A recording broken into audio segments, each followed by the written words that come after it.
The great thing about Jesus is that he came equally for the violators and for the violated. He loved them equally, and he came to them equally, and his message was so amazing to them. Luke 15:1-2 says, tax collectors and other notorious sinners often came to listen to Jesus.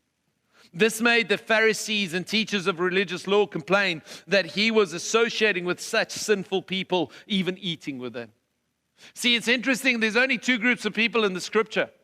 They are sinners, and they are those who think they're above sin.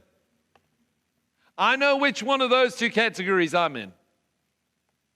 And I'm in the category that was with Jesus, that was close to him, as those that realized, those that recognized that they were notorious sinners, that they were notorious offenders, that they had much to be forgiven.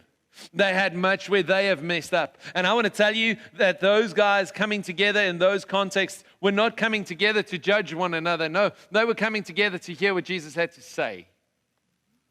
And I think sometimes the church find themselves on the wrong side. Now, please don't get me wrong. I'm not saying that I am a sinner. I was a sinner.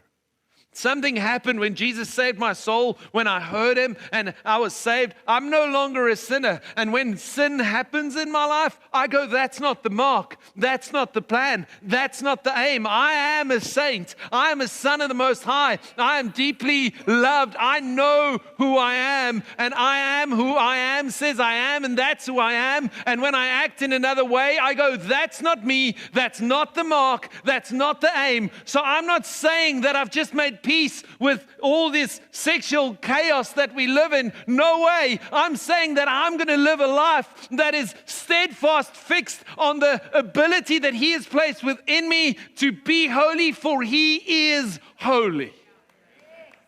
I'm not just surrendering to all that, but I'm so aware of the fact that for someone that is outside of him, or that hasn't experienced that, or that is in a struggle, I know how Jesus would respond to them.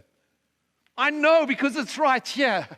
He would respond to them in a way that they would flock to him.